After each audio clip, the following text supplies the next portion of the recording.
Been living together for about 23 years. We have a son together, grown. Okay. He's gone to college, all done.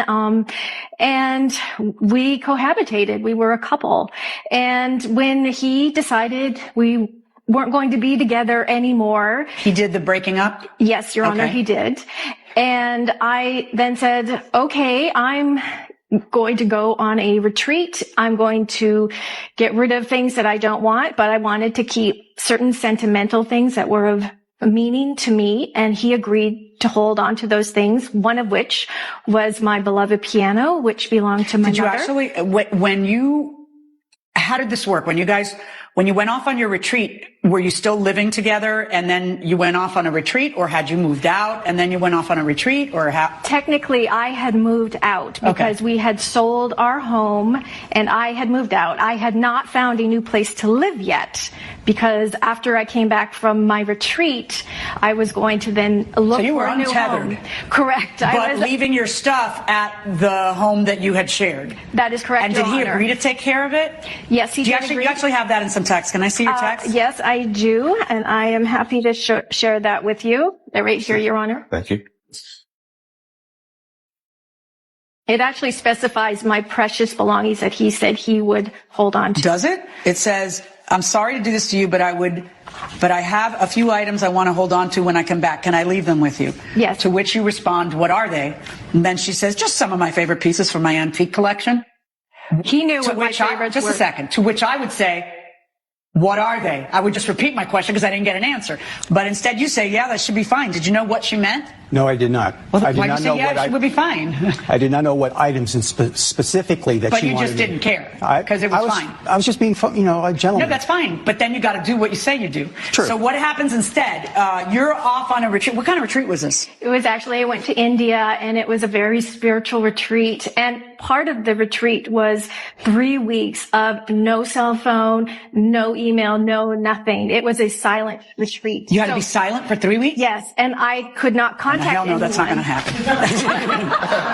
That's not going to happen. As much as the people around me might want it to happen, that's not going to happen. Well, I found, after he decided that we weren't going to be together anymore, I really wanted to find myself. Whatever floats your boat. Yeah. No. I just don't think I could do it. But so how did it go? It was awesome. Were you able to stay quiet for 3? Yes, I was. You didn't go into your room and go, la, la, la, la, la, just to hear your voice, like nothing? Like you didn't have to do anything to... Nothing. You really did stay quiet. I was silent. Yeah, that's okay. All right, so... And then I come home to this. Right, so during that time, apparently, you... how long were you storing her stuff before you decided some of this stuff has to go? We still held the house when we split up. And it was my, responsibility to put it on the market and to sell it. 2 months later, I obtained a bid for the house, which I thought was sufficient, and I went ahead with it. I notified her that I was moving into a condo, I was downsizing, and that I would hold some of her things. But I did not realize that this piano was one of the items that she had dumped on me. How many things did she leave behind? Roughly about 5 boxes of assorted antiques, like little figurines, some pictures. She obtained the piano while we were still together when her mother passed away. Does anybody have a picture of the piano? Yes, Your Honor, I do. Can I see it? You certainly may. I got 2 pictures here that I'd like to present to you. Look. It's a 1948 Steinway. Is it? Mm-hmm. My mother had it, and she passed it down to me. It needs a lot of work.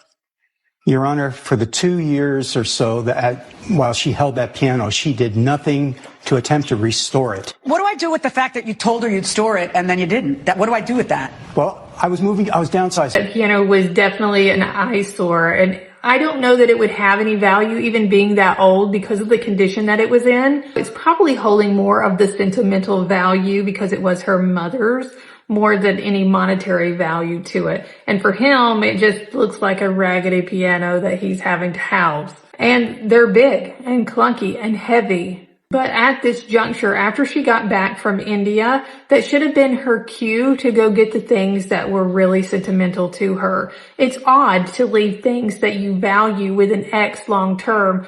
It seems a little entitled to me. Separating your things from each other gives you a new blank slate and opens up a way to reconnect with new people, to move on, and to let go of the old, let go of the past. I already, without knowing how long she's left it there, I'm not a fan that she even left it there after she got back from India.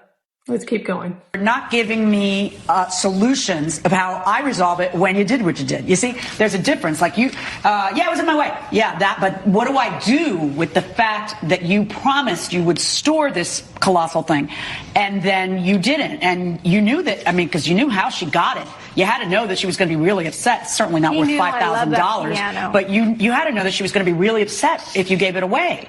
Your Honor, once I got the bid on the house, I attempted to contact her to let her know that the house was being sold and that I'm downsizing. I have a copy here of the emails that I would like to submit. I know that you tried contacting her, and I don't think she disputes that. The thing is, how long did you wait for a response? She's in the middle of a silent retreat. How quickly did you close that you would have had to get rid of it so quickly? She stated that she was going to be gone 3 months-ish. Yeah, that's a long time. That's why I wouldn't say yes.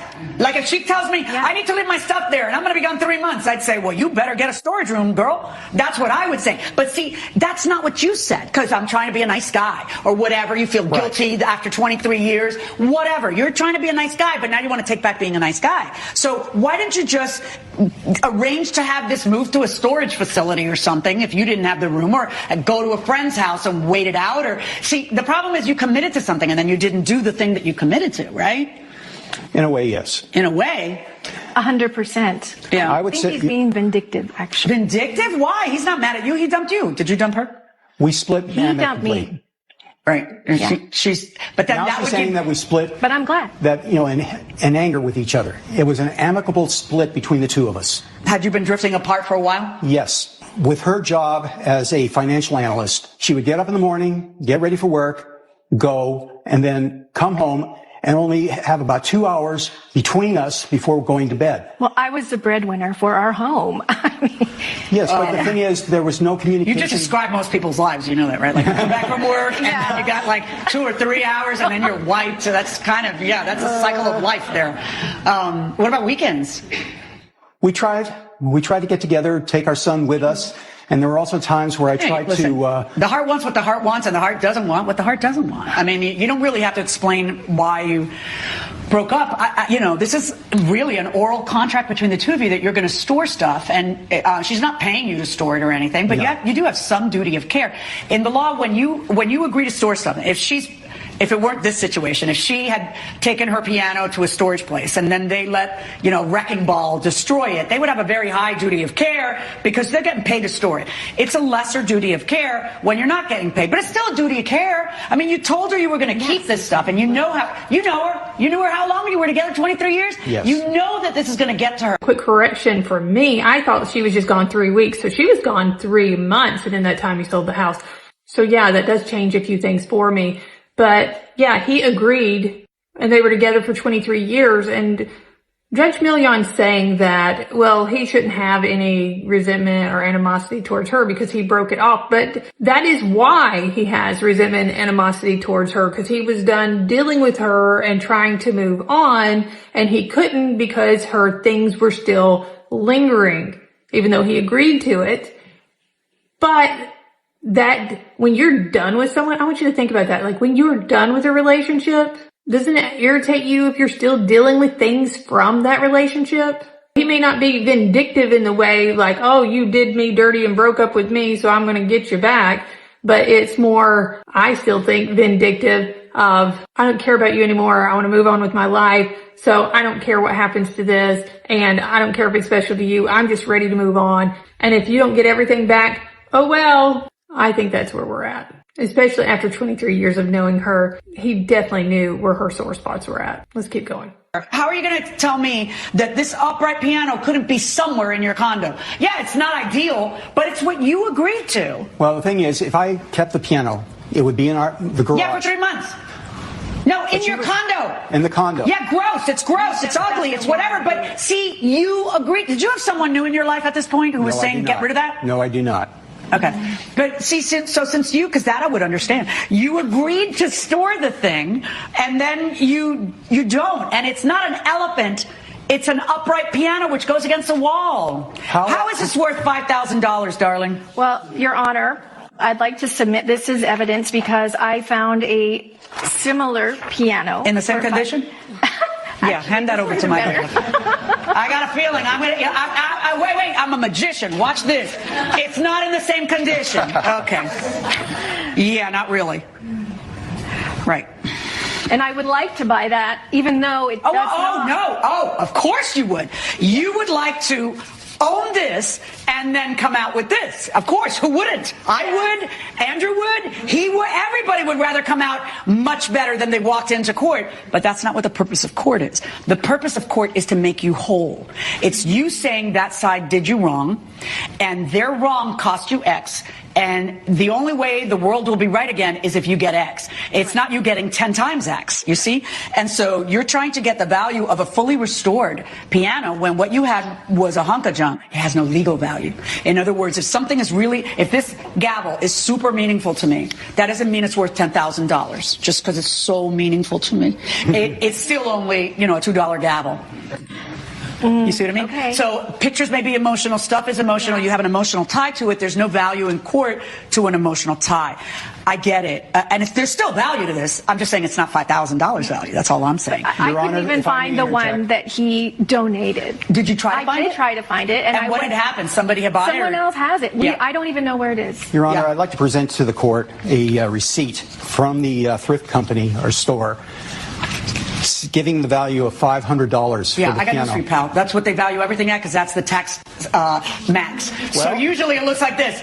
They say, what's the value? And you say $500 because that's the max that you can have on one of these receipts. Well, compare that to the $5,000 she's asking. Yeah, but I'm not done. I don't have because I know what people say to the donation place. Would you like a receipt? How much would you like it for? $500, because each of these receipts are kept at $500.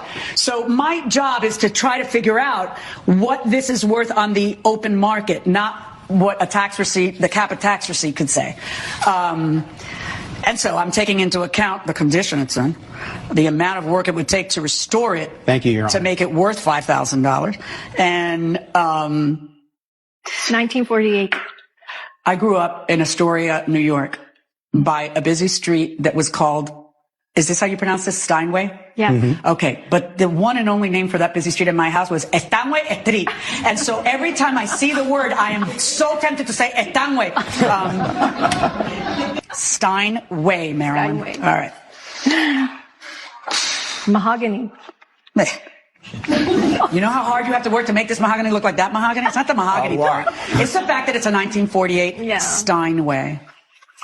Dude, all you had to do was pay $1 for a storage place if you couldn't put this thing against your wall, which you could have. It's so annoying. I don't understand how you put us in this position just because you couldn't do what you knew it was going to be 3 months. You just changed your mind on what you agreed to. That's why you're having to pay her. No, stop talking. I've heard enough from you guys. I'm going to order you to pay her the sum of $1,000. Verdict for the plaintiff. Yeah, he owed her for the piano, but $1,000, it still seems extremely steep. I would have given her $50 for it. I mean, yeah, it's a 1948, but it's in horrendous condition, and really $4,000 of labor and materials is going to make it be worth $5,000 at a break even. I don't know. But in any case, the woman needs to learn that relationship is over and done, and that man is ready to move on, and she needs to move on. The retreat was great for her. She needed that, but then she also needs to create that space in her heart for someone else or for just herself. Let go of the idea that this guy has anything more to offer her or desire to offer her in the future, even given their years of history. So pretty interesting. Let me know in the comments, do you think the piano was worth $1,000 or something else?